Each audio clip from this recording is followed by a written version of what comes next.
Deshaun Watson didn't practice, and Kevin Stefanski confirmed what we told you yesterday, the report was yesterday, that P.J. Walker would get the nod, not DTR, not Dorian Thompson-Robinson, darling of the preseason, who had a rough game 2 weeks ago when he got the shot.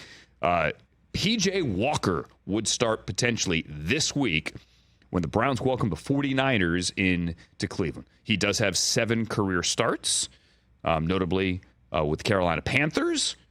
Had that amazing DJ Moore touchdown finish where they could have, should have beaten Atlanta last year. Then DJ pulled the helmet off. Then there was the penalty, and we know it.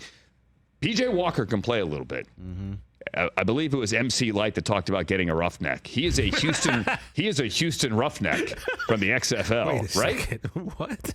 Don't you remember? Yeah. The MC Light? I did not have you referencing and quoting the great MC Light today. Light as a rock. L-Y-T-E. Come on, man. Let's go.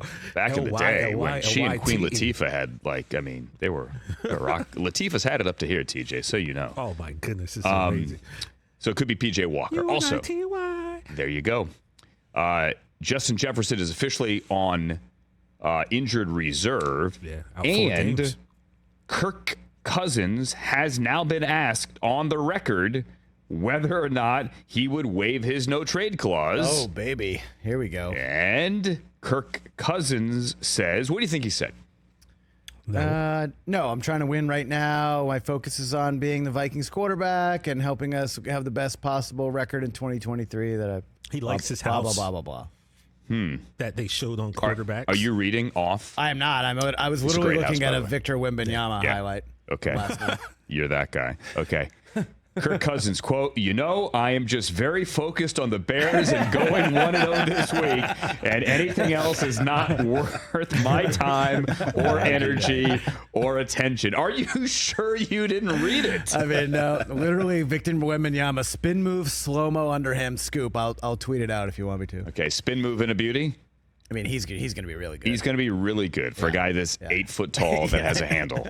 Yeah. And can shoot threes. Have you ever thought about, in all seriousness, if I was that tall? No. Oh. I have never thought about being that tall. No.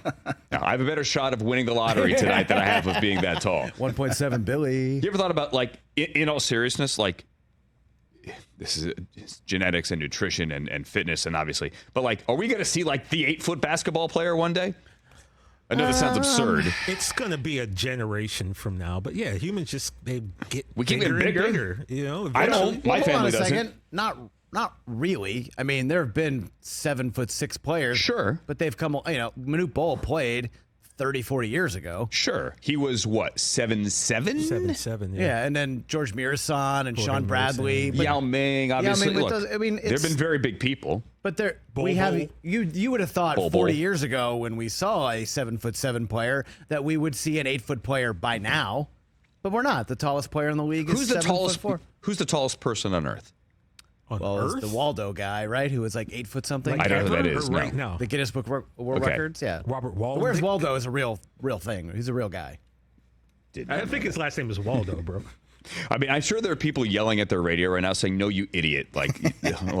Eventually humans don't get to a certain height. Yeah, the guy was 8'11", but this was in 1918. Yeah, 400-pound football players. Okay, so whatever. Guy only lived to be 22 years old, by the way. Okay, so not healthy. Devon Achane also on injured reserve today. So you got Justin Jefferson out, Anthony Richardson out. Richardson could be over a month. All right. He's definitely on IR. Devon Achane as well, leading the NFL in rushing on injured reserve. So we've officially hit the season of attrition point on the calendar where it isn't only who has the best team in football, it's who has the healthiest team in football. Yep. The 49ers for years have had bad injury luck. When they are healthy, they're damn good. Right now, for all intents and purposes, they're healthy enough, right? Banged up a little bit at running back. They always are, Elijah Mitchell, whatever, but they're fine, right? They're fine. And as long as they stay healthy, and the Eagles, who've taken their dings, obviously Cam Jurgens on the IR last week, key piece on that OL, as long as they stay healthy, those are clearly the two best teams. But beyond the top 5, weird thing in the NFL right now. There's only 4 or 5 teams where I think we could all agree truly have a shot. What will change in the second half of the season? A lot of that depends on injuries.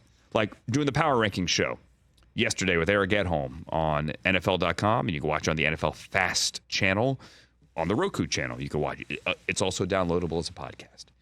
He has the Steelers, who lead the AFC North, who many of us believe that's the best division in the NFL.